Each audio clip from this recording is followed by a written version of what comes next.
ఇరాన్పై America, Israel భీకర దాడులు కొనసాగుతున్నాయి. ఇదే సమయంలో ఇరాన్ సైతం ప్రతి దాడులు చేస్తోంది. ఇలాంటి తరుణంలో హార్మోజ్ జలసంధి విషయంలో అమెరికా ఫుల్ ఫోకస్ పెట్టింది. జలసంధిని తిరిగి తెరిచేందుకు చర్యలు చేపట్టింది.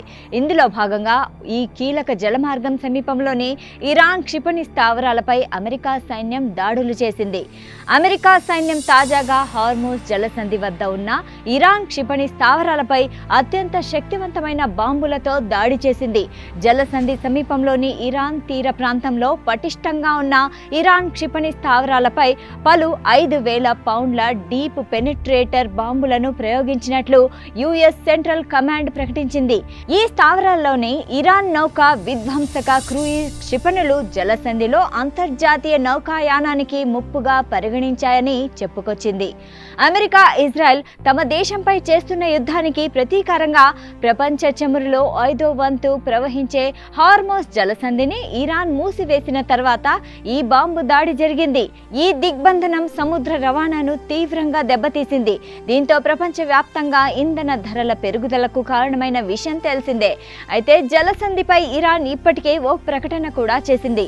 యుద్ధంలో పాల్గొనని దేశాలకు చమురు సరఫరా చేసే నౌకలకు అనుమతిస్తున్నట్లు తెలిపింది.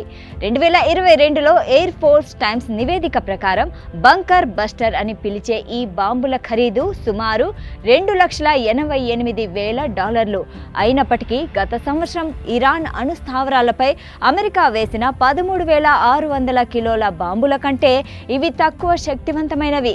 ఇవి సాధారణ బాంబులతో ధ్వంసం చేయలేని భూగర్భ బంకర్లు, కాంక్రీట్ కట్టడాలు వంటి గట్టి నిర్మాణాలను ఛేదించడానికి ఉపయోగిస్తారు.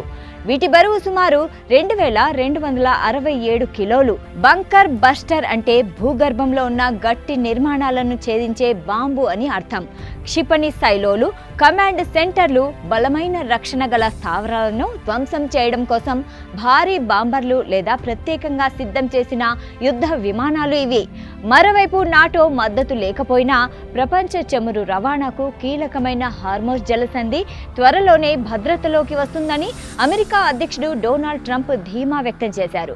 ప్రస్తుతం పశ్చిమాసియాలో కొనసాగుతున్న ఉద్రిక్త పరిస్థితుల్లో కూడా ఎక్కువ సమయం పట్టదు అని తెలిపారు. ఈ విషయంలో తమకు ఎవరి సహాయం అవసరం లేదని, ఒంటరిగానే ముందుకు సాగాలని నిర్ణయించుకున్నట్లు చెప్పారు. హార్మోజ్ భద్రతపై అమెరికా చర్యలు కొనసాగుతున్నాయని స్పష్టం చేశారు. ఇరాన్ తీర ప్రాంతాలపై అమెరికా దాడులు తీవ్రతరమయ్యాయని ట్రంప్ వెల్లడించారు.